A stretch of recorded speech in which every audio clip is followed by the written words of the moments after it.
It started in 1998 when a group of singing boys from Zambia came to sing at our church. We raised our hand, and that meant we were going to take two of the boys into our home. Our responsibility was to take them back to the church the next morning. We had 5 children. The youngest was barely 6 months old. It was pretty much holy chaos. We thought this was going to be a great National Geographic moment, that we were going to be able to talk about lions and tigers and bears and things like this. But the conversation changed very quickly when they spent the night with us.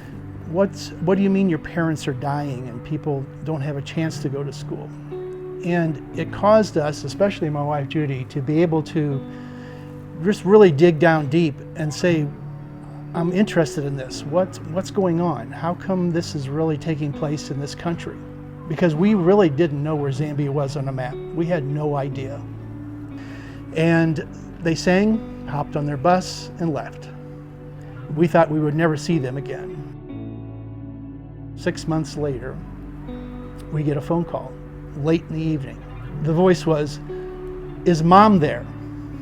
And I knew from the voice, inflection of the voice, that this is one of these boys from Zambia, and they had our phone number. So I handed the phone to Judy. The conversation was, "Where are you?" And the answer was, "Well, we're in jail." The thing is that these children were promised, if you came to the United States, we would supply you with an American education. We would pay you. We would cut CDs. We'd become wealthy. We're going to send money back to your parents, and everybody's going to be happy. Well, that didn't turn out. Every time they got to the age of 16, they'd ship them back and get newer ones who were younger. So they were considered human trafficked children. We took in 2 boys and found a home for one of the boys with our next door neighbor. And the boy that stayed with us, a young man, his name was Samson. So he had 4 other brothers and sisters, and his family was our family. So our desire was to help his family. So we found a gentleman here in Zambia who had access to a cell phone, and he became our communication source. As time passed, as we were communicating with this one gentleman in Zambia, a funny question came to us, and that question was, would you consider sending me to seminary? So it didn't require much prayer, but we prayed about it, and we said, we just need to do this.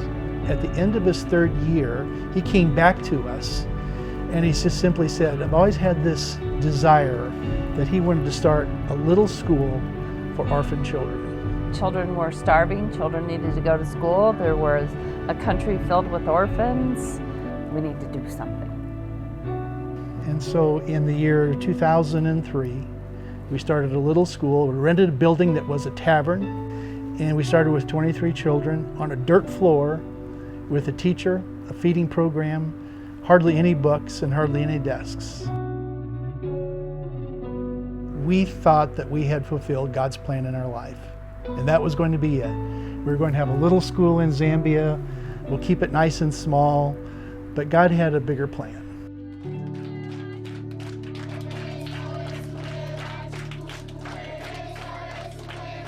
The children were meeting in the tavern for at least a year before they doubled and tripled in size, and then we knew that we had to find a place to build a school. So in 2004, we got a piece of land and started the first African Vision of Hope campus here in Kabalanga, Zambia. It's going to be a little bit noisy and a little bit chaotic, but this is life here. So welcome.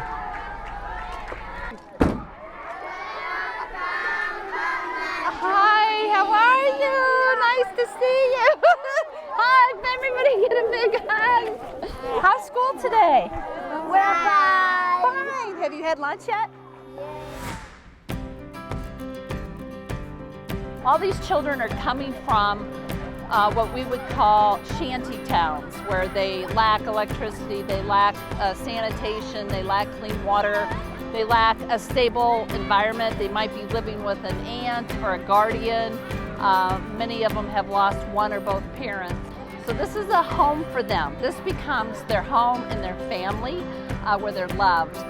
So this school grew really quickly with so many kids and children needing a place to stay. So with that need, over the last 20 years, we've been able to plant another 4 schools throughout the country, so there's a total of 5.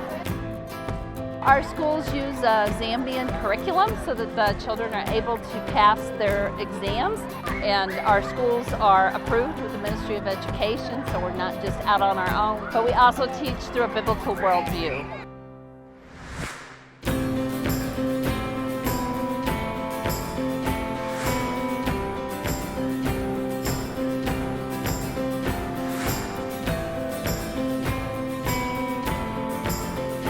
The best way out of extreme poverty is through an education.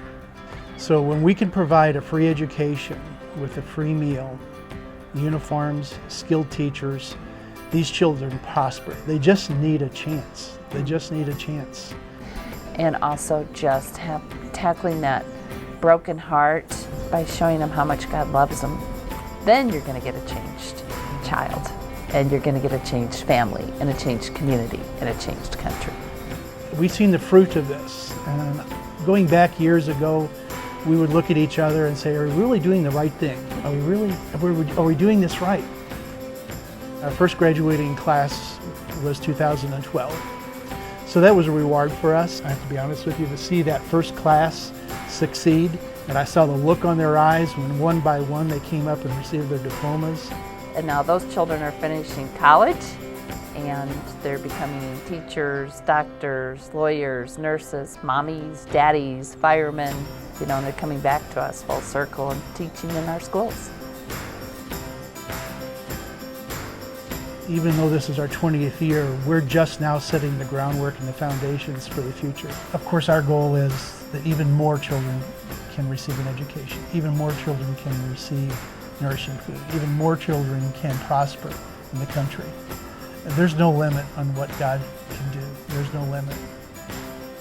Whether you can go, or pray, or give, or serve, or do all 4. It's changing lives. I believe that this ministry was birthed by the cry and the prayer of the children in Zambia. Yes. And we just answered that prayer. And I think you can join us in that. There's a lot of work to be done, and this is just the beginning.